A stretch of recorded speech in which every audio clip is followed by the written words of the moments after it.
مارکس گاروی چالاکوانێکی جامایکایی دەڵێت ئەو گەلەی کە ئاگای لە مێژوو ڕەچەڵک و کولتور و ڕابردووی خۆی نییە وەک درەختێکی بێڕەگ و ڕیشەوایە. لە واشنگتن دیسیەوە سڵاوی ستافی زایڵەی داهێنانتان لێبێت.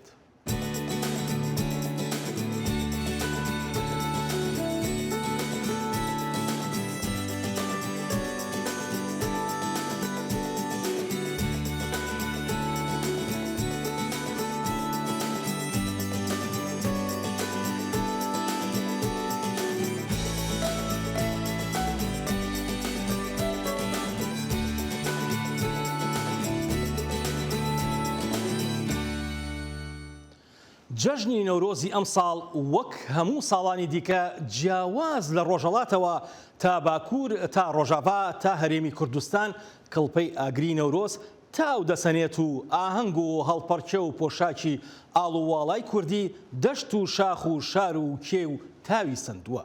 بۆ زایاڵی دەنگی ئەمریکا گوڵبژێرێکمان لە ئاهەنگەکانی نەورۆز بۆ ئامادەکردوون.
بەختیار عەلی دەڵێت من چیرۆکێکم نەبوو کۆتایی پێبێت، زەمن کۆتایی بێت، چیرۆکی ڕاستەقینە کۆتایی نایەت، ئەوەی تەواو دەبێت هێزی گێڕانەوەی ئێمەیە. ڕۆمانوس و نووسەر و بیرمەندی کورد بەختیار عەلی خەڵاتیشی نێودەوڵەتی گرنگی بردەوە کە خەڵاتی هێڵدا دۆمینە. ئەمە یەکەمین جارە لە مێژوودا ڕۆمانوسێکی کورد ئەم خەڵاتە بباتەوە.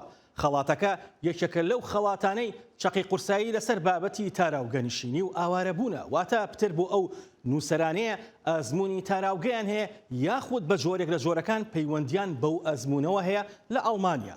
ڕاوێژ سەلیم چەندین ڕۆمانی بەختیاری وەرجێڕاوەتە سەر زمانی ئەڵمانی و بەم ڕۆمانی کە خەڵاتەکەشی وەرگرتووە و سەبارەت بە گرنگی و سەنگی گەورەی ئەم خەڵاتە ڕاوێژ سەلیم میوانی زایڵی داهێنانە. ڕاوێژ ئەم کاتت باش. زۆر سپاس دەکەم. هەڵبەت زۆر گرنگە بەلامانەوە هەم بۆ بینەرانی کورد و لە ئەمریکا و لە ئەوروپا و لە کوردستانیش زیاتر باسی ئەو خەڵاتەمان بۆ بکە. بە هەڵەیان نەچوو بم تۆش لەوێ بوویت. ڕاستە ئامادە بووم، بەڵام وابزانم پێویست ناکە ئەو زانیاریانی کە لە پەیجی نووسەر خۆیان بڵاو کراوەتەوە لەبارەی ئەو خەڵاتەوە، بەڵام من ئەتوانم هەندێ زانیاری بۆ ئیزافە بکەم کە لەلایەن جێگری بەڕێوبەری ڕۆشنبیری جێگری مدیری دایری ڕۆشنبیری بەڕێوبەرایەتی ڕۆشنبیری هایدلبێرگ پەیوەندی پێوە کردم و ئەم زانیاریانی پێدام کە ئەویش ناوی فیلیپ کۆبانە. ئەم لە هایدلبێرگ دوو خەڵات هەیە، خەڵاتێکیان بە ناوی کلێمنس برێنتانۆیە کە ئەم خەڵاتە بۆ هەموو ساڵانەیە و ئەو لیژنەی کە ئەو ئەندامانی کە هەڵەبژێرن بۆ ئەو خەڵاتە شەر نییە ئەندامەکان پسپۆر لە بواری ئەدەبە هەنێکیان تەلەبن و ساڵانە ئەم خەڵاتە ئەبەخشرێ. بەڵام خەڵاتی سەرەکی هیلدە دۆمینە ئەوەی کە ئەتوانم من ئیزافی بکەم ئەم خەڵاتە 3 ساڵ جارێک ئەباشێ، یعنی بۆچی 3 ساڵ ئەمە چەند هۆکارێکی هەیە لەبەرەوەی خەڵاتی هیلدەدۆمین کاتێکی زۆری ئەوێ بۆ ئەوەی ئەو نووسەرە دەستنیشان بکەم بۆ ئەو خەڵاتە، واتە بەڕێوەبەرایەتی ڕۆشنبیری هایدلبێرگ 5 کەس لیژنەیەک پێکەهێنێ کە پێک هاتووە لە 5 کەس 5 ئەندامن کەمانە پسپۆری بواری ئەدەبن و خۆشیان ڕەخنەگرن لە کای جیاوازە ئیشەکەن. ئەم 5 کەسە هەر یەکەیان کۆمەڵێک نووسەر هەڵەبژێرن و دوای فترەیەکی زەمەنی ئەبێ یەک نووسەر هەڵبژێرن و جارێکی تر کۆ ئەبنەوە واتە 5 ئەندامن و هەر ئەندامی کەسێکیان هەڵبژاردووە لە ئەخیرا 5 نووسەر ئەمێنێتەوە ئەبێ بڕیار بدەن بۆ ئەو نووسەرە و ئەم خەڵاتە بیرمان نەچێوەکو خۆت خەڵاتێکی نێودەوڵەتیە لۆکالی نییە، بەڵام خەڵاتەکە کەوت بە کلێمنس برنتانۆ خەڵاتێکی لۆکالیە و خاڵێکی تریش هۆکارێکی تریش هەیە بۆچی 3 ساڵیانی وەکوتم کاتی ئەوێ و پەیوەندیشی بە بوجەشەوە هەیە و شتێکی تریش کە گرنگە بیڵم لێرە بۆ ئەم خەڵاتە نووسەر خۆی ناتوانێت خۆی کاندید بکە و هیچ ڕەوندێکیش ناتوانێت کاندیدی ئەم نووسەرە بکە و تا هەموو ئەو نووسەرانی کە ئەم ئەندامانی ئەم لیژنەیە هەڵیانە بژێرن هیچ لەو نووسەرانە ئاگایان لێ نییە هەتاکو بڕیارەکە لە ئەخیرە ئەدرێ و دوایی پەیوەندی بە نووسەرەکەوەکە. خاڵێکی گرنگ بوو هەندێک لە ڕەخنەگرانی ئەڵمانی ڕەخنەگری گەورە و ئەدیبان و نووسەرانی ئەڵمانیا قسەیان لەسەر ئەو خەڵاتە کردووە کە دراوە بە نووسەر و ڕۆمان نووسی کورد بەختیار عەلی. پێمان خۆشە لە زاری تۆوە تۆ ئاگاد لەوەیە چیان و تۆ لەسەر بەختیار عەلی. بەڵێکێ لەو ڕەخنەگرانە ڕەخنەگری ناودار شتێفان ڤایت دەبوو کە لەوێ وتارێکی پێشکەش کرد وتارەکە لەوانێ ماوەی کە بڵاو بکرێتەوە لە پەیجی هایدلبێرگا، بەڵام هەندێک دێڕی وتارەکە بڵاو کراوەتەوە ئەوەی کە لە بیرم بێ ئەڵێ بەرهەمەکانی بەختیار عەلی دیاریەکی بەنرخە بۆ خوێنەرانی ئەڵمان و لە هەمان کاتا دەوڵەمەندکردنی فەرهەنگی ئەڵمانیە و ئەو ئەسپێکتە یاخۆ ئەو ڕەهەندەی ئەو بەعدەی کە لە کارەکانی بەختیار عەلیە بەدی ئەکرێ تەواو لەگەڵ خواست و داواکاریەکانی خەڵکی شاعر هیلدەدۆمینە ئەگونجێ یاخود خۆی ئەبینێتەوە و ئەم ئەسپێکتەش یاخود ئەم بوعدەش ئەوەیە ئەڵێ مرۆڤ بۆی بتوانێت دژی ئایدۆلۆژیا پرۆپاگەندا چاواشەکردن لەلایەن دەسەڵاتەوە و خراپ بەکارهێنانی زمانێکی چاواشەکار پێویستی بەم جۆرە ئەدەبیاتە هەیە. مرۆڤ پێویستی بەوەیە گەشە بە ویژدانی خۆی بکات، گەشە بە عەقڵ خۆی بکات و ئەم جۆرە ئەدەبیاتە ئەو کەرەستەیە پێشکەشەکە. ینی کاگاسۆ من یەک شتی بچوو یعنی کاتی ئەو تاریخ شتێکی زۆر گرنگم بیرەوە ئەویش یەکێک لە تیۆریە هەرە گرنگەکانی ئیتامار ئیڤنتس زۆهار کە بەحسێکی کایی ئەدەبیاتە و تیۆریەکی گرنگ نووسیوە بە ناوی پۆلی سیستێمەوە و لێکۆڵینەوەیکی زۆریشی هەیە لە وەرگێڕانە ئەوەی بیرخستمەوە ئەڵێ ئەگەر من بۆم هەبێ پۆلی سیستێم وەک بازنەیەک وێنا بکەم ئەڵێ هەموو نەتەوەکان هەمیشە لە کێبڕکێیەکان لە کای سیاسی لە کای پیشەسازیە لە زانستە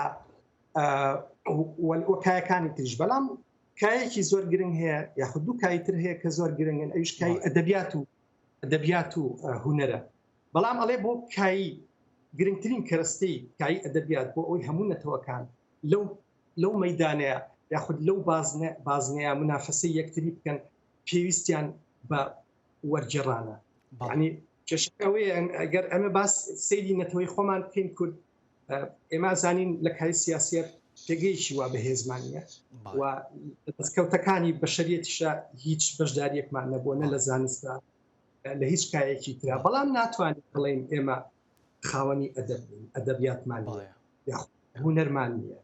یعنی وەرگێڕان لێرە ئەو دەورە ئەبینێ و لەو لەحزەی کە ئەو قسانی کرد من هەستم کرد بەختیار عەلی ئەتوانێت ئەو دەرگایە بکاتەوە کە ئێمەش داخڵی ئەو بازنەیە بین، چکە ئێمە هەتاکو ئێستا نەک هەر لە پەراوێزی ئەو بازنەیە بووین بەڵکو لە دەرەوەی بازنەکەیا بووین و ئەم کێبڕکێیە زەڕورە ئێمە لەگەڵ نەتەوەکانی ترا بکەین بۆ ئەوەی هەوڵ بدەین چەقا. بە دڵنیاییەوە کاگراوێش هەڵبەت بەرنمەکەمان ئەوەندەیە بەڵام تا قسەی لەسەرکەین و تا گفتوگۆی لەسەرکەین بە تایبەتی هەم لەسەر خەڵاتەکان و هە لەسەر ڕۆمانەکانی بەختیار عەلی بەڕاستی هەر کەمە. زۆر سپاس دەکەین بۆ کاتی پێت بەخشین بە دڵنیاییەوە کاتێکی دیکە زیاتر و زیاتر لەسەری ئەدوین. سپاس دەکەین.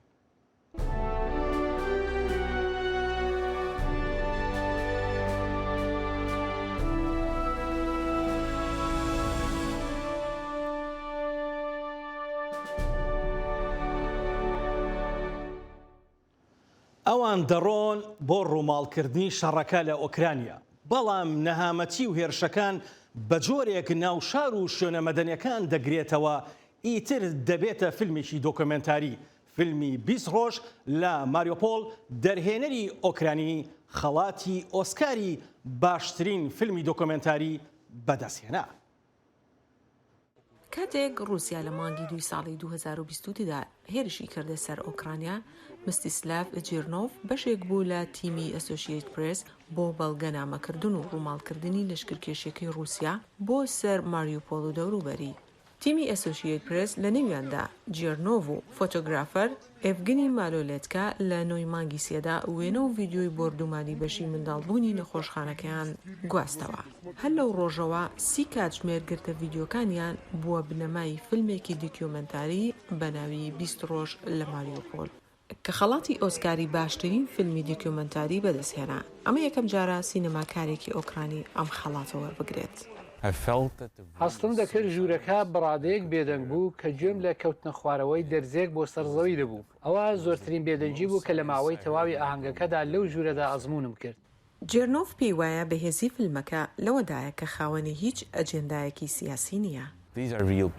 ئەمانە کەسانی ڕاستەقینن، کەواتە کاتێک ئەوە دەهێنیتە نێو کۆمەڵگەی سینەماوە، کاتێک ئەو بیرکردنەوەیە پێشکەش دەکەیت و بەردەوام لەگەڵ کۆمەڵگەیەکی سینەما لەسەر ئەوە گفتوگۆ دەکەیت، پێم وایە ئەمە بەریەکەوتنێکی بەهێزە کاتێک کەسانی ڕاستەقینە لە پشت کارکتەرەکانەوە لە پشت وێنەکانەوە دەبینن. جێرنۆف ماوەی 10 ساڵە لەگەڵ ئاژانسی ئەسۆسییت پرێس کار دەکات و فیلمی 20 ڕۆژ لە ماریوپۆل بۆ بە یەکەم فیلمی ئەو.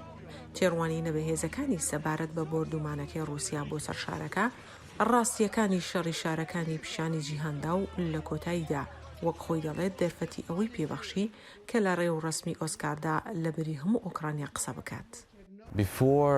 پێش ڕێوڕسمەکە لە تۆڕە کۆمەڵایەتەکان پەیامێکی زۆرم لە ئۆکراینیەکانەوە پێگەیشت. لە تۆڕە کۆمەڵایەتەکان و ئیمێلەکانم دەیانگوت هیوادارین بگەینە ئەم قۆناغا. قسە لەسەر خەڵاتی ئۆسکار نەبوو، قسە لەسەر سەرکەوتن یان پەیکەرەکە یان فیلمەکە نەبوو، بەڵکو باسی شانۆ بوو.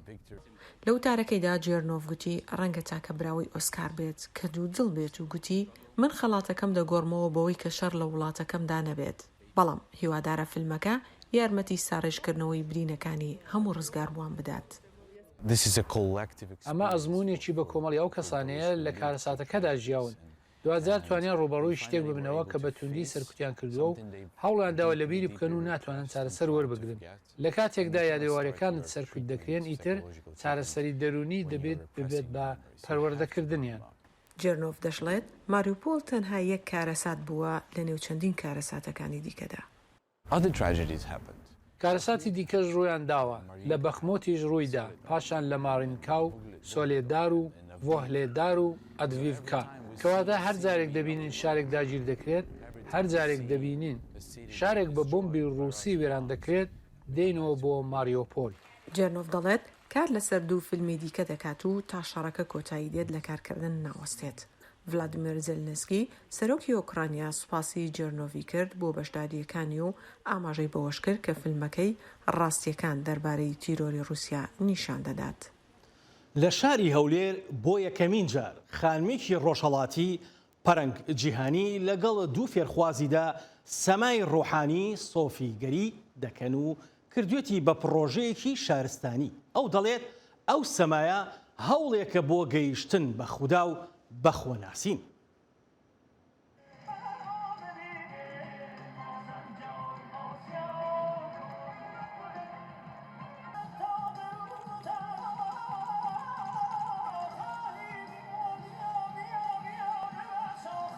دو ساڵەوە پێش کە چوو بوومە هێندێ بۆ ئابدەیتکردنی شەهادەی یۆگاکەم مامۆستاکانی یۆگام لێرە پێیان کوتم مادام ئەنگۆ ئێرانین و ئەنگۆ دینی ئینگۆ ئاینی ئینگۆ ئیسلامە سەماعی سوفیانەش تەئسیرێکی زۆر تایبەتی هەیە چۆن ئەنگۆ دووی ئەو شتە نەکەوتون وا بوو کە 4-5 مانگ لەوە پێش خاتوونێک بە نێوی ئەسەل هاتە هەولێر و ئەمن لەو فێری سەماعی سوفیانە بووم.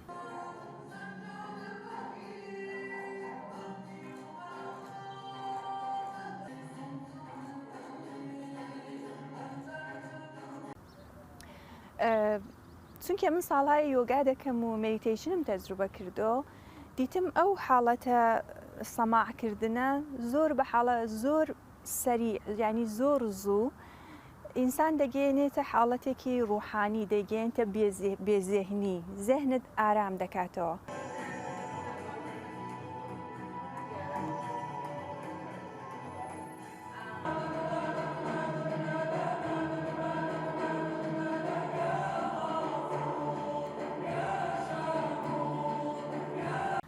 زیاتر لە 6-7 ئافرەت هاتوون زۆریان سێژ لێوەرگرتۆ زۆریان سوود لێوەرگرتۆوە حاڵەتە عیرفانیان زۆر بە ئاسانی تەجروبە کردو.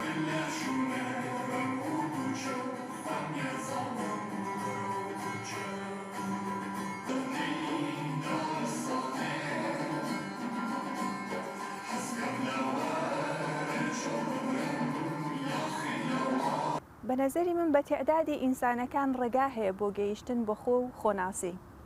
جا زۆر باشە ئینسان قەدەم هەڵێنێتەوە بە تایبەتی ئێستا کە مانگی ڕەمەزانە و زیاتر لە 1 میلیارد موسڵمان لەسەر گۆی زەوی خەریکی نۆژ و تاعەت و عیبادەتە بۆ خودا و بۆ خوداناسی و بۆ خودناسی باشتر ڕێگاکان تاقی کاتەوە بۆ نمونە ئەوەش ڕێگایەکە.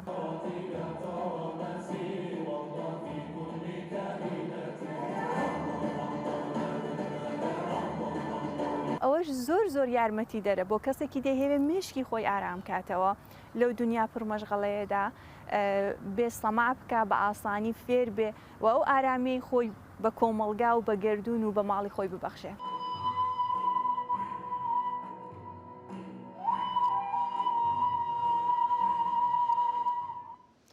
سێ خانمی کورد هاتون بۆ ئەمریکا دەیانەوێت لە ڕێگەی تابلۆ و ڕنگ و دیزاینەکانی جلوبەرگی کوردیەوە جیوێکی دیکەی پرشنگداری فەرهەنگی کوردی پیشانی ئەمریکیەکان بدەن پاشکردنەوەی پیشانگاکەیان لە ڤێرجینیا دواتر بەرەو واشنگتن دەڕۆن و دەڕۆن بەرەو نیویۆرکیش. یەحیا بەرزنجی ڕووماڵی پیشانگاکەی کردوون و ئەم راپۆرتەی بۆ ناردوون. هاتنی ئەم سێ خانمە شێوەکارە لە هەرێمی کوردستانەوە بۆ ئەمریکا سەفرێکی ئاسایی نییە. تابلۆ و کارە هونەرەکانیان و کولتورێکی دێرین گەیاندونێتی بۆ ئێرە. هەر لە فڕۆکەخانەی داڵاسەوە ڕوونە چ خەمێکیان لە هەکبەدایە ئاسان نییە هێنانی ئەو هەموو تابلۆیانە بە فڕۆکە. ڕێکخراوی HDI کە ڕێکخراوێکی ئەمریکیە بۆ ئاڵوێری کولتوری بانگێژنامەکەی بۆ کردوون. یەکەم جارە دەرگا بۆ شێوەکارە کوردەکانی کورد بکەنەوە ڕێکخەرەکەی ئەم گەنجانەی هەڵبژاردووە. ڕاستە شێوەکاری زۆر بە توانامان هەیە زۆر لە پێش ئەمانەوە بن ڕنگ بێت بەڵام خۆ دەبێت ڕێگا بۆ گەنجەکانیش خۆش بکرێت و ئەوانیش بێنە پێشەوە ئەو هوەرەی پێیانە ئەو تاقی پێیانە هێنە پیشانی خەڵکی بدەن و پیشانی هوەری دەن خۆ هەر ناکرێت ئەو کەسانێک کە دیارن و کەسانێک کە ناوبانگیان هەیە هەر ئەوان بان بکرێن ئەی چۆن ڕێگا خۆش بکرێت بۆ ئەوانەی تر کە ناوبانگ پیاکەن و هوەرەکان پیشانی خەڵک دەن بە ڕێگەی باش. کەشی پێشانگاکەشیان فرە کللتوری پێوە دیارە هەر لە سەردانیکەرانەوە بیگرە تا باندی میوزیک ژەنەکان و کارە هوەریەکان. ئەم خانمە شێوەکارە ژنی کورد و پۆشاکەکانی بە شێوەیەکی مۆدێرن نیشانداوە. تابلۆکانی من پێک هاتووە لە تێکەڵەیەک لە بینی هەم هوەری وێنەکێشان و هەم لەگەڵیا هوەری دیزایانی جلوبەرگی کوردی. ئێمە لە کللتوری خۆمانە وەکو خانمان پۆشاکێکی کللتوری و ڕەسەنی نەتەوەکەمان کە فۆلکلۆریە ئەیپۆشین و هەم بۆ جوانکاری خۆمانە کەواتە ئێمە من هاتووم لێرەیە لە ڕێگەی تابلۆکانمەوە کە جوانی ناخی ئافرەت و جوانی ڕوخساری ئافرەت بگەێنم. ئەمریکا وڵاتێکی فراکلتورە و دەرگاشی واڵا کردووە بۆ ڕنگ و کولتوری جیاواز. کاری ئەم شێوەکارە پڕن لە دیزاینە کۆنەکانی تەلارسازی لە کارەکانیشیا ئەو جوانیانەی ون نەکردووە. تابلۆی دەرگاکەی ئەم شێوەکارە بۆنی شارێکی ڕەسەنی لێدێ.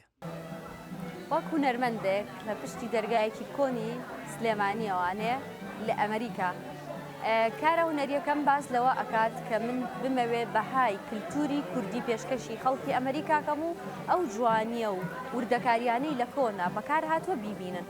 بواری شێوەکاری لە هەرێمی کوردستان و شوێنی تری کوردنشین لە ئاستێکی باڵادایە، خانمانیش لەو بوارەدا لە پێشەنگدان لە کاتێکدا ئەگەر گرفتە سیاسی و ئاسایشەکان ڕێگری و گرفتی زۆری بۆ خەڵکی کورد دروست کرد بێت، هێشتا دەیانەوێ لە دەرگا کللتوریەکانەوە دیوێکی تری ژیاری نەتەوەکەیان پیشان بدەن. ئێمە وەکو هونەرمەندانی ئافرەتانی کورد هەستین بە دروستکردنی ئەم کارە بۆ ئەوەی بڵین ئێمەش وەکو هەموو هونەرمەندێکی جیهان هەین ئەتوانین ئیش لەسەر هونەری کللتوری کوردی بکەین بە خەیاڵە فراوانەکانمان بەو هەموو ئازارێک کە لە ناخمانە هەیە بەو هەموو تونند و تیژەی کە لە وڵاتەکەمانە هەیە، بەڵام هێشتا ئەتوانین خەیاڵمان بەرفراوانترکەین بۆ هەزوو ئارەزوانەی کە هەمانە برەوی پێبین و هەوڵی بۆ بین. کەشی ئەم پێشانگایە لە وڵاتە فرە کللتورەکەیە. میزیک ژەنەکان جارجارە ئاوازێکی کۆنی ئەم هەوارە ئاوێزانی ڕەنگی ئەو هەموو تابلوێ ئەکەن کە لە شاخەکانی کوردستانەوە سەرچاویان گرتووە. بۆ من کارەکانیان سەرنجڕاکێشە کە چۆن بەستراونەتەوە بە کللتورەوە. ئەم بەجیهانی بوونا وای کردووە کە بتوانی پێشەنگایەک ببینی کە هیچ ژنانی کوردە و لە کوردستانەوە هاتوون. دەتوانی لەسەر خەڵک لە فیلمێک بڕوانی یا لە بارەیانەوە بخوێنیتەوە، بەڵام بینینی کارەکانیان بەڕاستی زۆر گرنگە. پۆشاکە کوردیەکان و ئەو هەموو ڕنگ و دیزاینە هونەریانە بۆ چەند ساتێک میوانی ئەو سەردانی کەرانە بوون کە هەر یەکەو لە کللتورێکی جیاوازەوە هاتووە، بۆ چەند کاژمێرێکیش میوانی ڕنگ و دەست و فڵچە و خەیاڵدانی ئەو خانمە کوردانە بوون. یەحیا بەرزنجی دەنگی ئەمریکا، ڤێرجینیا. لە کەشێکی مۆسیقی و ئەدیب دۆستانەدا لە شاری سلێمانی کۆڕێکی شعری بۆ دکتۆرە ڕێبوار فەتاح سازکرا چەندین بەرهەمی کوردی و چەندین شعر و بەرهەمی سەدەکانی ڕابردوو پێشکەشکران. سنوورکەریم بۆ زایاڵا میوانی ئەو کۆڕە بوو.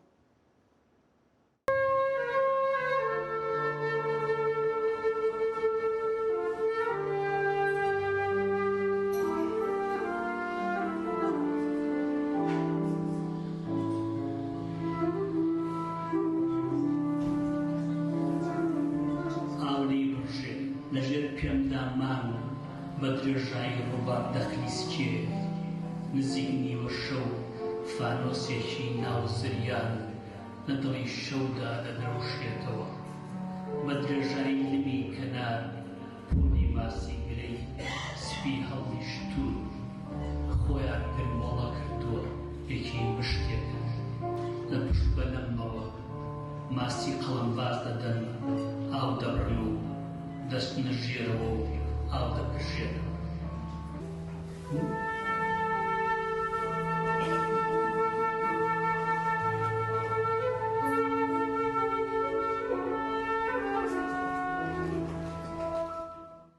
دیارەمە ڕۆژێکی تایبەتە چکامە ئەمڕۆ ڕۆژی شەیدبوونی ئەڵشادی براشمە زۆرم پێخۆش و پێشوازێکی زۆگەرم دەکراوم دیارە بەڵایی بیژەکرێت لە ئەوروپا لەوانە شەو سەیران کردووە خەڵکێکی زۆر داوای لێکردم کە بەڵایی هەبێت ناساندنی شیعری بێگانەیان هەموو ئەدەبی بێگانە یا فەلسەفە زۆر پێویستە چونکە ئێمە زۆرتر لە بازنەیەکی بچووکە چەقما خواردووە 25 شاعرە هەرێکیان لە وڵاتێک بۆ لە جێگەیەکەوە هاتوون من زۆر بیانم لە ئینگلیزیە وەرجێڕاوە بەڵام تێکەڵن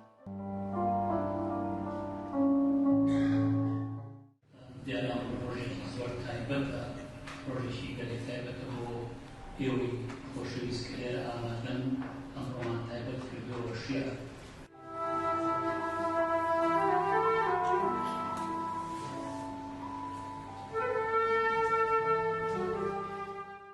بەڕای من ئەو جۆرە نەریتە بەردەوام بێ باشە و ئەوەی کە جوانتری کرد بوو فلوت و پیانۆ بەیەکەوە لەگەڵ یعنی بەدەم مۆسیقاوە بوو ینی بە تەنها شعر خوێندنەوە نەبوو بەڵکو ئەوەش زۆر بۆ من گرت بوو قەت تەسەوور نەدەکە ڕۆژێک لە ڕۆژان ئەو شعر بخوێنێتەوە ڕێبوار و مەزەندەی من بووە لەگە زانست سەرقاڵە و زۆریش چالاکە و ئەوەش بەیادی دڵشاد مەریوانی بۆ من گرنگ بوو و ئێستا سعاتێک ئێمە جۆی لێگرین هێشتا پشووە ئێستا دیسانەوە سعاتێکی بکە ئەوە گرکەسێک عاشقی شعر نەبێت و سەرمەست نەبێ پێی و سەرگەرم نەبێ پێی هیچ ناکات. مەزەی بەخۆدا هاتنەوە هەرگیز شتێکی کێوی نەدیوە بە زۆی بەخۆی داهات بێتەوە باڵندەیەکی بچووک لە لقێکەوە لە سەرمادا کە سیرە بە مردووی دەکرێت. با بڕۆین بەرەو دەبلن. ئەو کەرنەڤاڵە لە دەبلن لە ئایرلەندا یەکێکە لە کەرنەڤاڵە هەرە گەورە و هەمە چەشن و ڕازاوەکانی دنیا.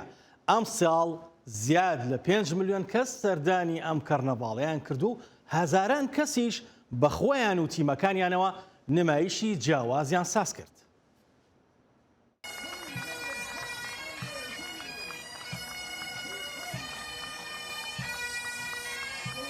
زیاد لە 9 ملیۆن کەس هاتوونەتە سەر شەقامەکانی دەبلن و گەورەترین ئاهەنگ و نمایشیان ساز کرد بە ڕادەیەک تا ئێستا ئاهەنگی ئاوا گەورە ئەنجام نەدراوە. کەرنەڤاڵەکە بە بۆنەی کولتوری ئێرلەندیەوە بوو کە بە ڕۆژی سان پاتریک ناسراوە.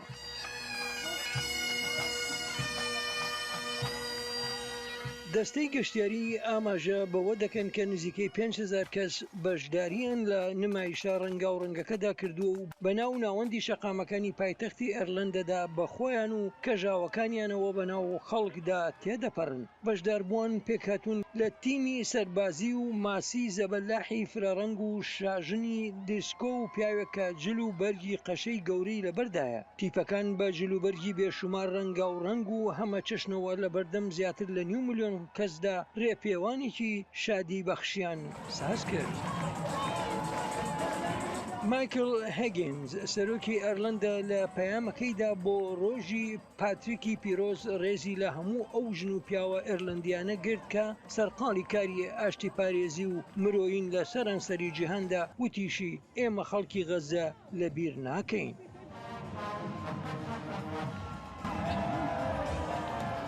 ئێرلەندیەکان دەڵێن ئاهەنگگێڕان بە بۆنەی ڕۆژی سان پاتریک لە دەبلن وەک ئەوە وایە بچیت بۆ ماردی گراس لە نێو ئۆرلینز یان کەرنەڤاڵی ریۆ دی جانیرۆ لە بەرازیل. ئەوە ئەزمونێکی ناوازەیە لە ژیاندا. شارەکە بە وزە و ئاهەنگ و ڕووداوەکانەوە دەسوڕێتەوە کە لە هونەریەوە دەست پێ دەکات تا دەگاتە چالاکی و نمایشی سەرنج ڕاکێش.